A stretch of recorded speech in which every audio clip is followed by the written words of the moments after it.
오늘 용서로 삽시다 18번째 시간입니다. 우리 주제 말씀 오늘도 함께 말씀 나눌 텐데요, 우리 옆에 있는 분들과 이렇게 한번 3분 이상 인사하겠습니다.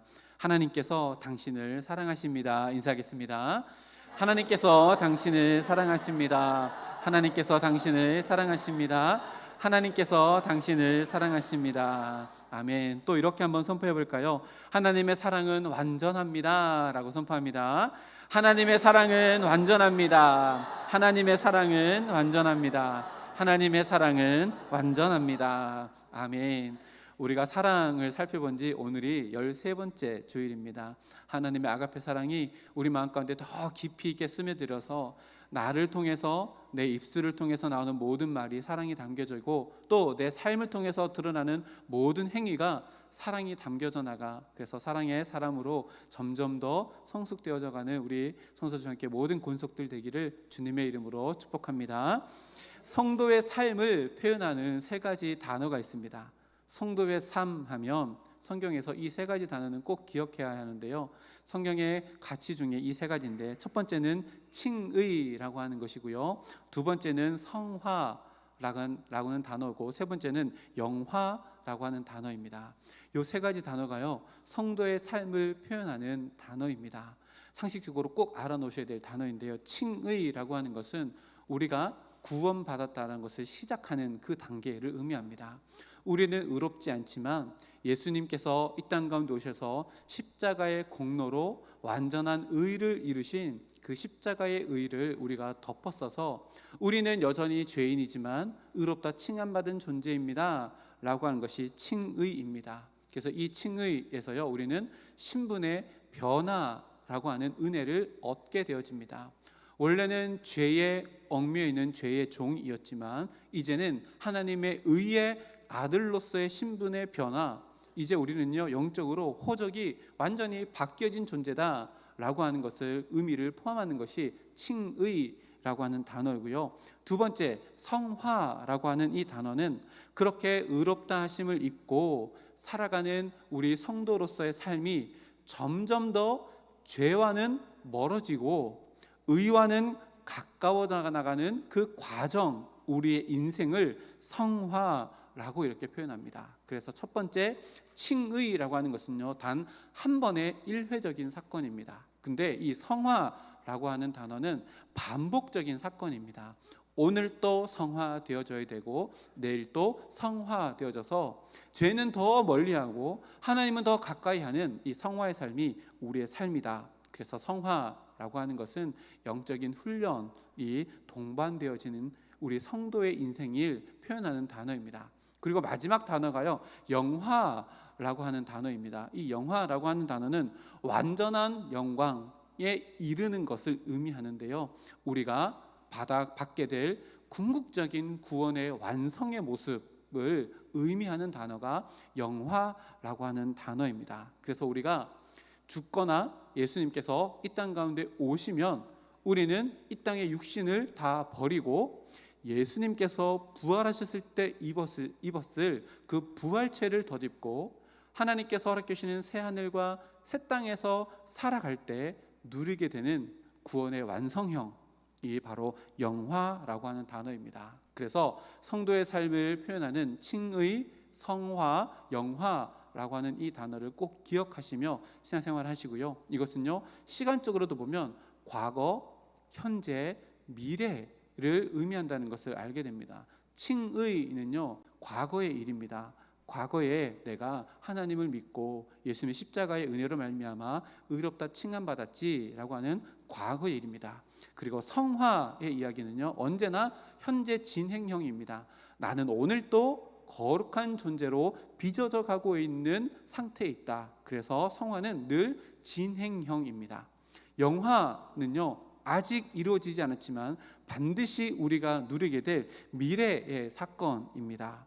그래서요 우리가 성화의 삶을 살아가며 영화, 완전함을 추구하며 살아가지만 우리는 지금 성화의 단계를 살아가고 있기 때문에 언제나 우리가 마주하게 되는 것은 완전한 것이 아니라 불완전한 나의 모습이라는 것을 알게 되어집니다. 그런데요 너무나도 신비롭고 너무나도 은혜로운 것은 성화의 단계를 살아가는 우리의 삶이 불완전합니다. 그래서 날마다 불완전한 나의 모습들을 마주하게 되어집니다. 하루를 살아가고 하루를 마감하는 저녁 시간에 잠이 들었을 때 한 번도 후회하지 않고 잠든 적이 있으십니까? 아, 그때 이렇게 하지 말걸. 아, 그때 이렇게 할걸.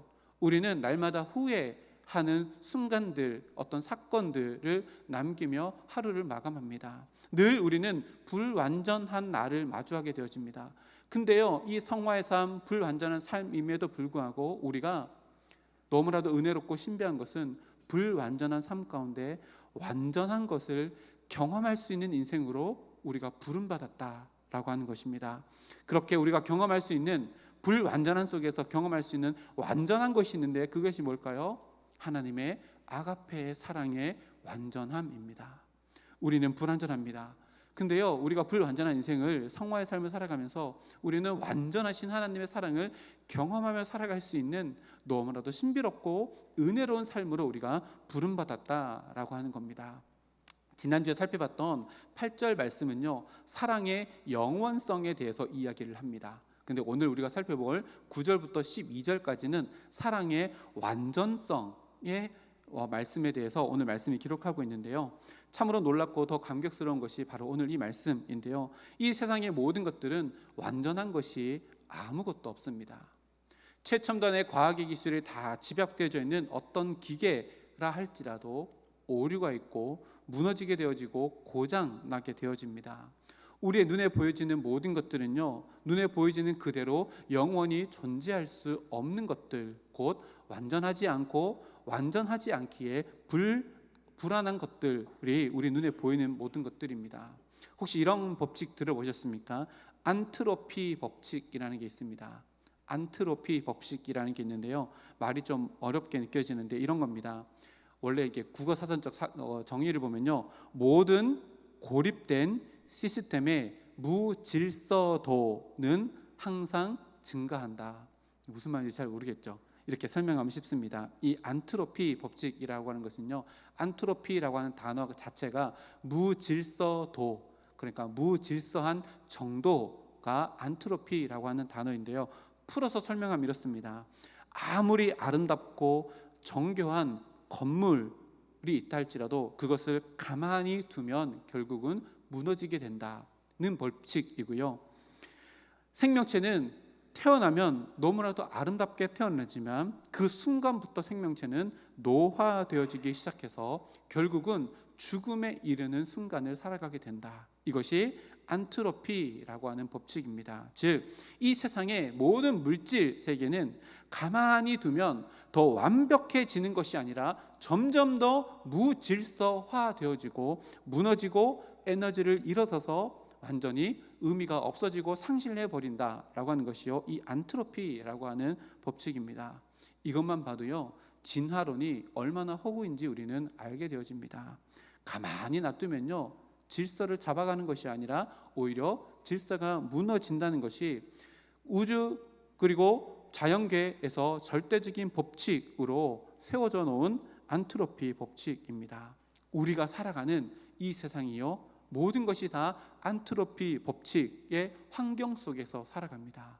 모든 것이 불완전하고요, 모든 것이 무너져 내려가는 이 세상 속에서 우리도 여전히 불완전한 마음으로 불완전한 존재로 살아가지만 하나님께서는요, 우리에게 완전한 것이 무엇인지를 경험할 수 있는 존재로 우리를 부르셨다는 겁니다. 그 완전함이 뭐예요? 하나님의 아가페 사랑의 완전함입니다.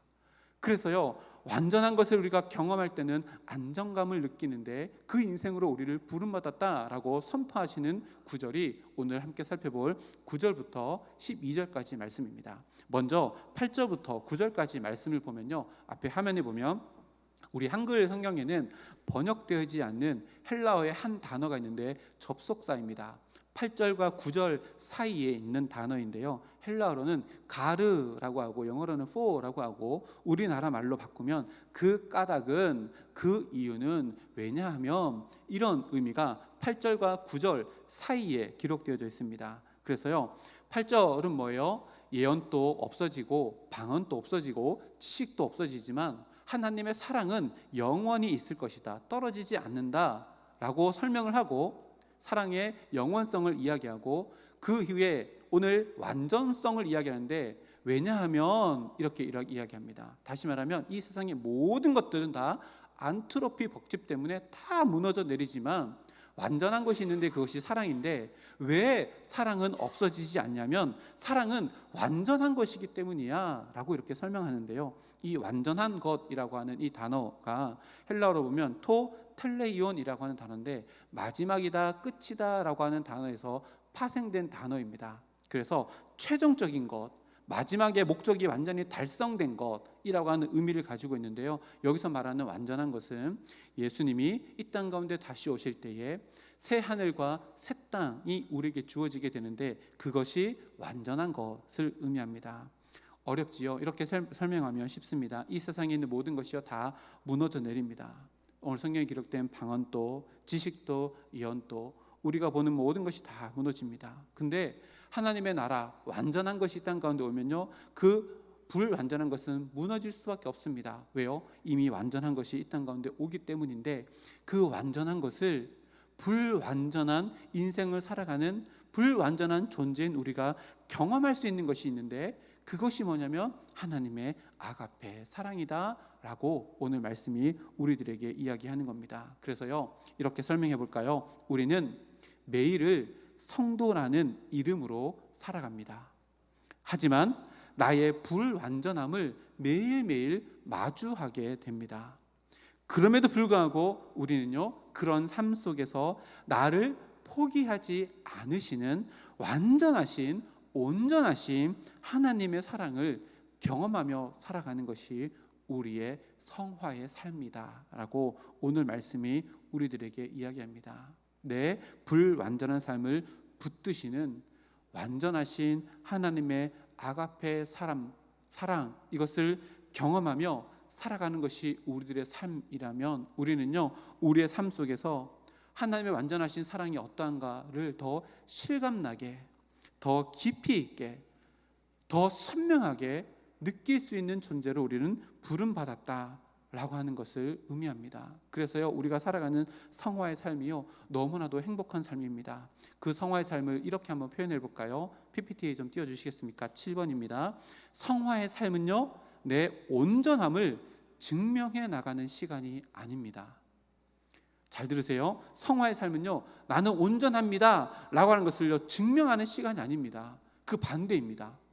나의 불완전한 속에서 하나님의 온전한 사랑을 알아가는 시간이요, 우리가 살아가는 인생의 의미입니다. 이것이 반대로 되면 어떡할까요? 영적으로 교만해집니다. 다른 사람들을 정죄합니다. 고린도 교회 성도들이 그렇게 살았습니다. 우리의 불완전함을요, 하나님께 드러내는 것이 성화의 삶입니다. 완전해져 가지만 내 불완전함을 드러내서 완전한 사랑으로 나를 붙드시는 하나님을 경험하는 것이 진짜 성화라는 것이 오늘 말씀입니다. 완전한다라고 하는 것은요, 두려움이 없다는 것을 의미합니다. 반대로 말하면 불완전하잖아요. 그러면 불완전하기 때문에 두려움이 생깁니다. 완전한 것에는 두려움이 있는데 하나님의 아가페 사랑이 완전하기 때문에요, 그 아가페 사랑의 완전함이 내 안에 들어오게 되어지면 성도의 삶 가운데는 무엇이 없어져요? 두려움이 없어집니다. 평안해진다는 말입니다. 이 진리를 발견한 믿음의 선조가 있는데 바로 요한입니다. 요한이요, 하나님의 완전한 사랑이 내 마음 가운데 들어오니 내 마음 가운데 두려움이 다 사라지는구나 라고 하는 것을 경험하고, 요한 1서 4장 16절에서 18절 말씀에 이렇게 기록합니다. 우리 앞에 화면 보고 한 절씩 읽어보겠습니다. 시작. 하나님이 우리를 사랑하시는 사랑을 우리가 알고 믿어노니 하나님은 사랑이시라. 사랑 안에 거하는 자는 하나님 안에 거하고 하나님 또 그의 안에 거하시느니라. 아멘. 16절 말씀 다시 볼까요? 16절 말씀 보면요, 하나님이 사랑이시래요. 근데 우리가 그 사랑을 알고 믿어서 하나님 안에 거하게 됐다라고 이렇게 이야기합니다. 하나님은요, 완전하신 절대주의십니다. 그 하나님의 완전하심에 기인하고 있는 것이 하나님의 사랑이라면 하나님의 사랑도 완전하다는 겁니다. 다시 말하면 우리가 지금 받고 있고 누리고 있는 하나님의 사랑은 완전하다는 것을 우리가 알고 믿고 있다라고 이렇게 요한이 선포합니다. 그리고 17절 말씀에 이렇게 선포합니다. 읽어보겠습니다. 이로써 사랑이 우리에게 온전히 이루어진 것은 우리로 심판날에 담대함을 가지게 하려 함이니 주께서 그러하심 같이 우리도 이 세상에서 그러하니라. 17절 말씀에도 보니까요, 그 사랑이, 완전한 사랑이 우리 안에 들어왔대요. 그래서 온전히 우리 안에 채워져 있으면 어떻게 되어지냐면, 사도 요한이 뭐라고 얘기했냐면, 마지막 그 심판의 날에 그 완전하신 사랑 때문에 우리가 담대하게 그 심판을 받을 수 있대요. 누구처럼요? 예수님처럼요. 예수님이 십자가를 담대하게 묵묵히 그 십자가를 지시고 승리하셨던 것처럼 우리는 이 세상, 불완전한 이 세상을 살아가며 불완전한 존재로 이 세상을 살아가는 이 땅에서도 완전하신 하나님 사랑 때문에 우리는 담대하게 두려움 없이 평안함으로 살아갈 수 있다라고 요한이 선포합니다. 그리고 18절 말씀에요, 이렇게 선포합니다. 함께 읽겠습니다. 사랑 안에 두려움이 없고 온전한 사랑이 두려움을 내쫓나니 두려움에는 형벌이 있음이라. 두려워하는 자는 사랑 안에서 온전히 이루지 못하였느니라. 아멘. 사랑 안에는요 두려움이 없대요. 왜요? 하나님의 사랑은 완전하기 때문입니다.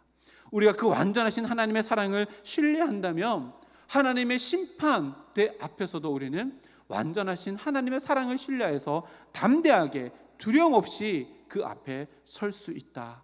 그리고 요한이 반대로 이야기하는데요, 두려움이 있다는 것은 너희가 하나님을 신뢰하지 못하는 것이기에, 두려워한다는 것은 하나님의 완전하신 사랑을 의지하는 것이 아니라 너희의 행실을 의지하고 있기에 이것은 형벌을 받게 될 것이다 라고 이렇게 이야기합니다.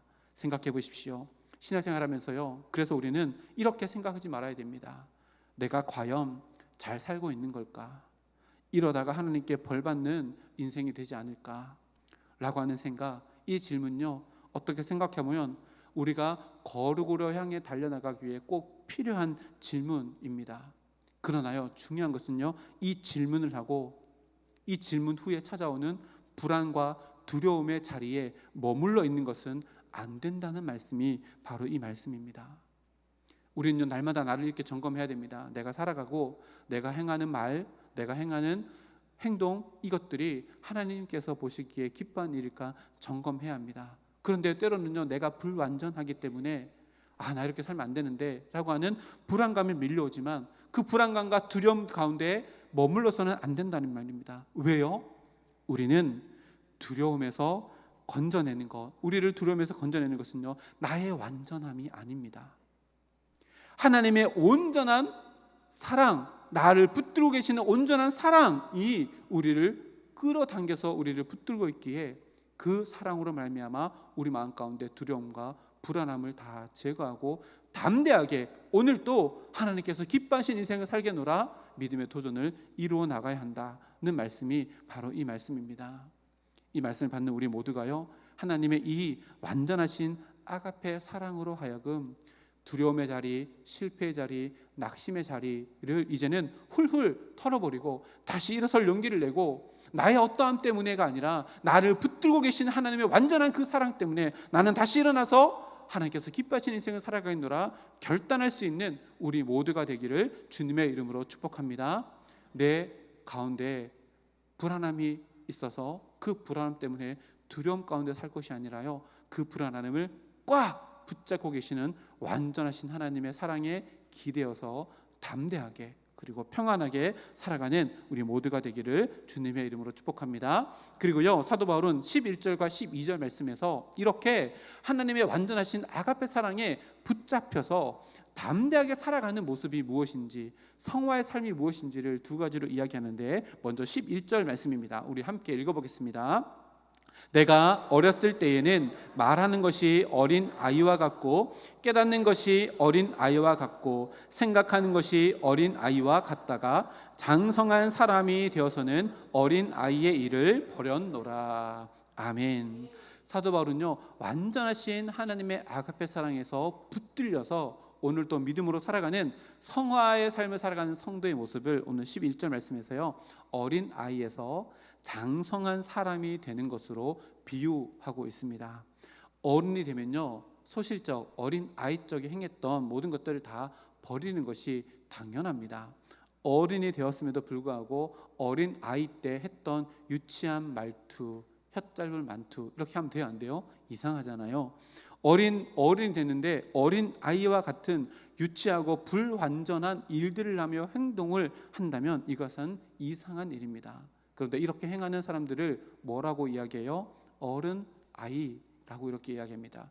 영어로는 키덜트, 키즈와 어덜트를 합쳐서 키덜트라고 하고요. 심리학에서는 피터팬 증후군이라고 합니다. 뭐예요? 피터팬, 자기가 하고 싶은 건 다 하는데요, 책임은 안 집니다.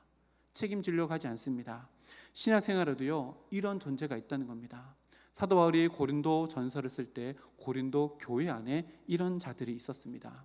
자기가 뭔가 대단한 것을 이뤘다라고 생각하지만 자기의 완전함을 의지하여서 오히려 자기의 불완전함을 드러내는 고린도 교회 성도들이 많았다는 겁니다. 키덜트 신앙인이 많았다는 겁니다. 뭘 멈춘 거예요? 신앙의 성장, 곧 예수님께 더 가까이 나아가고 하나님의 완전한 사랑에 더 가까이 나아가는 것을 멈춰버리고 자기 자신의 욕심대로 살아가는 사람들이 더 많아졌다는 것을 고린도 전서에 기록하고 있습니다.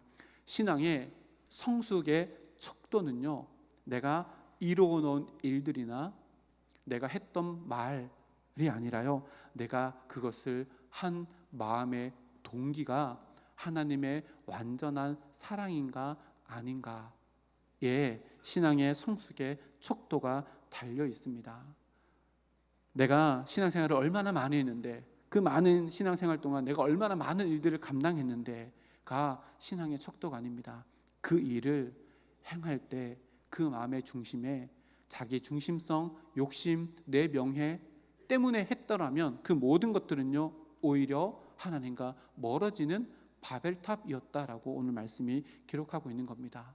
사랑이 없으면요, 아무것도 아닙니다. 사랑이 없으면요, 천사의 말도 울리는 꽹과리 소리밖에 되지 않는다라고 성경이 분명히 이야기합니다. 그러면 성숙한 신앙인으로서 사랑을 담아내는 삶을 살아가는 성화의 삶이 도대체 어떤 것일까? 고린도전서 사랑장을 시작하면서 제가 이런 말씀을 함께 나눈 적 있습니다. 사랑장 4장부터 4절부터 7절까지 사랑에 대해서 이야기가 나오잖아요. 거기서 사랑이라는 단어를 빼고 예수님, 주님이라는 단어를 집어넣어도 아무 손색이 없다라고 했는데요, 주님이 하신 것처럼 우리가 살아가면 그것이 사랑으로 살아가는 것인데, 우리가 오늘 말씀에 사랑이라는 단어를 다 빼고 주님이라는 단어를 넣어서 4절부터 천천히 한번 읽어볼까요? 앞에 화면에 있습니다. 우리 천천히 읽어보겠습니다. 시작. 주님은 오래 참고, 주님은 온유하며, 주님은 시기하지 아니하며, 주님은 자랑하지 아니하며, 주님은 교만하지 아니하며, 주님은 무례히 행하지 아니하며, 주님은 자기의 유익을 구하지 아니하며, 주님은 성내지 아니하며, 주님은 악한 것을 생각하지 아니하며, 주님은 불의를 기뻐하지 아니하며, 주님은 진리와 함께 기뻐하고, 주님은 모든 것을 참으며, 주님은 모든 것을 믿으며, 주님은 모든 것을 바라며, 주님은 모든 것을 견디느니라. 아멘. 우리가 완전하신 하나님의 아가페 사랑에 붙들려서 사랑의 사람으로 살아간다는 것은요, 이 구절에 괄호 안에 주님이 들어갔는데 이 주님이라는 단어를 쏙 빼고 내 이름을 넣는 인생이 되어질 때에 우리는 하나님께서 보시기에 선한 인생, 예수님을 닮아가는 인생, 더 아름다운 인생, 사랑의 인생으로 살아갈 수 있다는 것을 성경을 통해 우리가 걸어가야 될 길을 보여줍니다. 예수님은요, 사랑 때문에 성경에 기록된 모든 일들을 행하셨습니다. 사랑 때문에 그 모든 길을 만드셨고, 사랑 때문에 그 모든 것을 책임지시고, 사랑 때문에 그 모든 것을 감당하셨습니다. 무엇 때문에요? 사랑 때문에요. 내가 옆에 있는 자들에게 무엇인가를 행한다면 무엇 때문이어야 해요? 사랑 때문이어야 합니다. 옆에 있는 사람에게 어떤 한 말을 건넬 때 무엇 때문에 그 사랑의 말을 전해야 돼요? 사랑 때문입니다. 가족들을 섬깁니다. 왜요? 사랑 때문이어야 합니다. 직장에서 일을 합니다. 무엇 때문이어야 돼요? 사랑 때문이어야 합니다. 사랑이 우리의 마음의 최초의 동기가 되어지고, 그것이 내 삶의 열매가 되어질 때 이것이 성화의 삶이 되어지고 하나님께서 기뻐 받으시는 성숙한 그리스도인의 모습이라고 오늘 말씀이 우리들에게 가르쳐 줍니다. 이런 인생을 살아가며 사랑의 사람으로 사랑의 열매를 맺으며 살아갈 수 있는 우리 모두가 되기를 주님의 이름으로 축복합니다. 두 번째로요, 12절에서 사도 바울은 하나님의 완전하신 아가페 사랑에 붙들려서 살아가는 성숙한 성화의 삶을 살아가는 성도의 모습을 이렇게 설명합니다. 12절 말씀 다 같이 읽겠습니다. 우리가 지금은 거울로 보는 것 같이 희미하나 그때에는 얼굴과 얼굴을 대하여 볼 것이요, 지금은 내가 부분적으로 아나 그때에는 주께서 나를 아신 것 같이 내가 온전히 알리라. 아멘. 이 말씀 보니까요, 지금은 이라고 하는 때가 나오고 그때에는 이라고 하는 시간이 나옵니다. 지금은, 그때는. 여기서 말하는 지금이라고 하는 시간은요, 성화의 삶을 살아가는 우리가 불완전하지만 온전하신 구원의 완성을 향해서 쫓아가는 지금의 삶을 말하고요, 그때에 라고 하는 것은 처음에 살펴봤던 영화, 곧 우리가 구원의 완성이 되어서 하나님이 우리를 새하늘과 새 땅, 천국으로 인도해 주시는 그때를 의미합니다. 그래서 완전하신 하나님의 사랑으로 온전함을 향해 나아가는 성화의 삶을 거울 보는 것 같이 이렇게 희미한 것이다 라고 표현합니다. 우리의 성화의 삶은요, 불완전한 가운데 살아가기 때문에 선명하게 보이지 않습니다. 그래서요, 언제나 신앙생활이요, 이렇게 표현해 볼까요? 애매합니다. 이게 맞나? 이건가? 저건가? 애매합니다. 근데요, 이게 정상입니다. 왜요? 우리는 육신을 덧입고 불완한 존재이기 때문에요, 모든 것을 다 선명하게 볼 수 없는 존재입니다. 그럼에도 불구하고 우리는 그 불완전하고 희미한 인생 가운데 완전한 것을 볼 수 있는 존재로 우리를 불러주셨는데요, 당시의 거울은요, 지금 보는 거울처럼 이렇게 선명하게 나를 보여주는 거울이 아니라 다 아시다시피 청동이나 철이나 이런 것들을 표면을 매끄럽게 닦아가지고 보는 것이기 때문에 희미했습니다. 그런데요, 하나님의 완전하신 아가페 사랑을 붙들고 살아가는 하나님의 백성이라면 희미한 인생을 살 수밖에 없는 우리들의 인생이지만 선명하게 보여주신 하나님의 은혜가 있다고 성경이 우리들에게 증언합니다. 이것을요, 두 자로 뭐라고 하냐면 계시라고 합니다. 계시가 뭐죠? 열어서 보여준다 라는 단어가 계시인데요, 예수님께서 이렇게 말씀하십니다. 요한복음 14장 21절 말씀입니다. 앞에 있습니다. 함께 읽어보겠습니다. 시작. 나의 계명을 지키는 자라야 나를 사랑하는 자니 나를 사랑하는 자는 내 아버지께 사랑을 받을 것이요, 나도 그를 사랑하여 그에게 나를 나타내리라. 아멘. 하나님의 계명을 지키면요, 하나님을 사랑하는 자래요. 하나님을 사랑하는 자는 하나님의 완전하신 아가페 사랑을 품고 있는 자인데, 예수님께서 말씀하시기를 그 말씀 계속 띄워주실래요? 나를 사랑하면요, 예수님께서 예수님을 사랑하는 자에게 본인을 나타내 보여주신대요. 요게 두 글자로 뭐예요? 계시입니다. 계시, 열어서 시, 보여준다. 누구에게요? 하나님의 아가페 사랑을 품고 살아가는 자에게 불투명하게 보여지는 희미한 인생이 아니라 선명하게 보여주시는 그 장면이 하나님의 아가페 사랑을 품고 살아가는 사람에게 있다는 이야기입니다. 그래서요, 우리의 삶은요, 청동 거울을 보는 것처럼 때로는 희미하게 보여집니다. 당연합니다. 우리가 죄의 육신을 덧입고 있기 때문입니다. 그런데요, 우리 인생은요, 거기서 그치지 않습니다. 필요할 때마다 하나님의 사랑을 품고 있는 자들에게는 하나님의 말씀으로 계시, 그것을 열어서 보여주셔서 오늘 사도 바울이 얘기했던 것처럼 얼굴과 얼굴을 대면하는 것처럼 너무나도 선명하게 이것이 하나님의 뜻이구나 알게 되어지는 놀라운 신비를 우리에게 허락해 주신다라고 약속하십니다. 그러니요, 우리가 너무나도 당연하게 받아 누리고 있는 하나님의 아가페 사랑은요, 너무나도 당연하게 우리에게 주어졌고 값없이 주어졌지만 우리가 생각하면 생각할수록 더 놀랍고 감격스럽고 신비로운 은혜가 우리에게 채워지는 통로가 된다는 것을 오늘 말씀을 통해서 깨닫게 됩니다.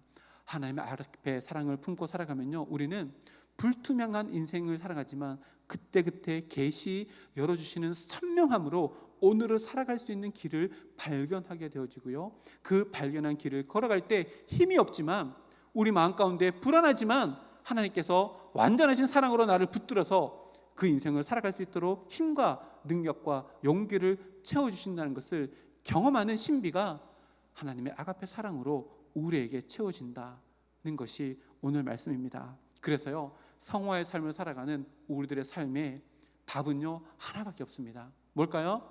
사랑이 답입니다. 뭐가 답이라고요? 사랑이 답입니다. 딴 데서 답을 찾을 필요 없습니다. 하나님, 이 문제 어떻게 풀까요? 사랑입니다. 사랑은요 없던 길을 만듭니다. 사랑은요 없는 힘을 우리에게 공급해 주셔서요 그것을 감당하게 하고 책임지게 합니다. 이 사랑으로 길을 찾고 힘을 얻고 그 길을 걸어갈 수 있는 우리 성서 중앙교회가 되어서 앞으로 50년 더 아름다운 인생 역사를 만들어 나가는 우리 모두가 되기를 주님의 이름으로 축복합니다. 말씀을 마치면서요, 영국에 묻혀있는 한 가족의 묘비를 하나 보여드릴게요. 이게 햄프셔 주에 있는 에버스리라고 하는 곳에 교회가 하나 있거든요. 세인트 마리라고 하는 교회가 있습니다. 거기 가면 찰스 킹즐리라고 하는 가족의 묘가 있는데, 이 가족들이 대단합니다. 목사님도 있고 신학자들도 있는데 이 가족의 묘비가 저렇게 있습니다. 제가 노란색 동그라미로 묘비 밑에를 이렇게 표시했는데 그 묘비 밑에 이렇게 기록이 되어 있대요. 라틴어인데요. 한번 띄워주시겠습니까? 다음 장. 예, PPT 다음 장 넘겨주세요. 네, 이게 그 라틴어입니다. 그대로 그냥 읽으면 되거든요. 아마비누스, 아마비누스. 그리고 두 번째는 아마누스. 그리고 마지막에는요, 첫 번째랑 발음이 똑같은데 첫 번째는 V가 되어 있고 두 번째는 B가 되어 있습니다. 그래서 아마비누스 이렇게 되어 있습니다. 그래서 요거를요 우리나라 말로 번역하면 이렇습니다. 우리는 사랑했다. 두 번째는요, 아마무스는 우리는 사랑하고 있다. 그리고 세 번째는요, 우리는 사랑할 것이다. 이게요 가족의 묘비입니다. 이 가족에 늘 품었던 가훈 가도 같은 말씀을 이렇게 기록해 놨다라고 해요. 무엇을 의미할까요? 우리 가정은 하나님의 아가페 사랑을 빼면 아무것도 아닙니다 라고 하는 고백을 이렇게 놓은 겁니다. 아마비누스, 아마누스, 아마비무스 이렇게 기록해 놓으면서요, 우리는 사랑했습니다. 우리는 지금도 사랑하고 있습니다. 앞으로도 사랑할 것입니다. 이 외침이요, 이 킹스 차슬리 이 가문만의 외침이 아니라 우리 가정마다의 외침이 되어서요, 사랑의, 하나님의 완전한 사랑의 든든한 반석을 삼고 그 위에 평안함으로 세워지는 우리 성서중앙교회 모든 권속들의 가정, 또 우리 교회가 되기를 주님의 이름으로 축복합니다. 우리 다 함께 일어서서요 이렇게 한번 외쳐볼까요? 앞에 있습니다. 결국 사랑이 답입니다. 우리 세 분 이상 외치며 우리 찬양하겠습니다. 시작. 결국 사랑이 답입니다. 결국 사랑이 답입니다. 결국 사랑이 답입니다. 함께 기도하고 찬양하겠습니다. 하나님 감사합니다. 오늘도 하나님의 완전하신 아가페 사랑에 대해서 우리 마음 가운데 깊이 있게 새겨질